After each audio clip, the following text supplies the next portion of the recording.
Traffic సమస్యల పరిష్కారానికి అధికారులు కీలక నిర్ణయం తీసుకున్నారు. షేక్పేట్ ఫ్లైఓవర్ నుంచి మసబ్ ట్యాంక్ వరకు ఉన్న మార్గాన్ని మోడల్ కారిడార్ గా అభివృద్ధి చేయనున్న ఐపీఎస్ అధికారి సజ్జనార్ జీహెచ్ఎంసీ కమిషనర్ కన్నన్ స్వయంగా బస్సులో ప్రయాణించి క్షేత్రస్థాయి పరిస్థితులను పరిశీలించారు. వాహనదారులు ఎదుర్కొంటున్న ఇబ్బందులను గమనించి తక్షణమే పరిష్కార మార్గాలు చూపాలని సిబ్బందిని ఆదేశించారు. ఈ చర్యల ద్వారా నగరంలో ట్రాఫిక్ రద్దీని తగ్గించి ప్రయాణాన్ని సులభతరం చేయాలని లక్ష్యంగా పెట్టుకున్నారు.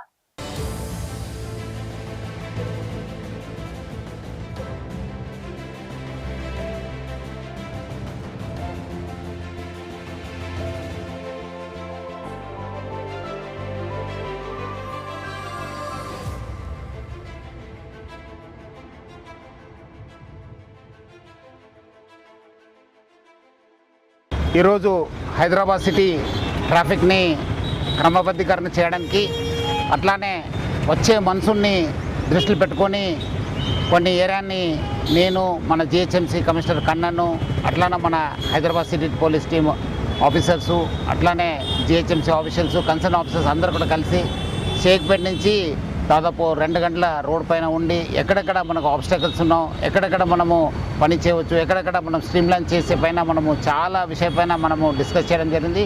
అక్కడ కమిషనర్ గారు కూడా ఇమీడియట్లీ కన్సర్న్ డిపార్ట్మెంట్స్ కూడా ఆదేశం ఇవ్వడం జరిగింది.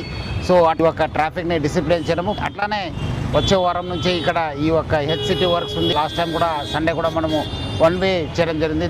బాగా సక్సెస్ కావడం జరిగింది. మంచి పబ్లిక్ నుంచి కూడా మంచి స్పందన రావడం జరిగింది. దాన్ని దృష్టిలో పెట్టుకొని ఎక్కడెక్కడ కొన్ని వర్క్స్ చేయాలి దానిపైన కూడా ఇక్కడ కమిషనర్ గారు మనము మన joint CP traffic Joel plus DCP traffic Kajal అందరు కూడా కలిసి మనము అట్లానే అడిషనల్ కమిషనర్ ప్రియాంక వచ్చి మనం అందరూ కూడా ఇన్స్పెక్ట్ చేయడం జరిగింది. ఐ థింక్ వచ్చే రోజు మనం ఈ ఒక ఏమేమి సివిల్ వర్క్స్ ఉన్నా కంప్లీట్ చేసి వచ్చే వారం నుంచి ఈ ఒక కేబీఆర్ పార్క్ చుట్టూ 1 వే చేయడానికి కూడా మనము ప్రయత్నం కూడా చేయడం జరుగుతుంది. సో మనం ఇట్లానే ఇంకోటి ఏరియాలు కూడా వచ్చే వారము ఈ మన్సూన్ వచ్చే లోపల అన్ని చోట్ల కూడా ఎక్కడెక్కడ మనము ఈ ఒక మన్సూన్ వర్క్స్ చేసుకోవడం కానీ ట్రాఫిక్ డిసిప్లిన్ చేయడానికి జిహెచ్ఎంసీ ఆఫీషియల్స్ మనము చర్య తీసుకోవడం జరుగుతుంది.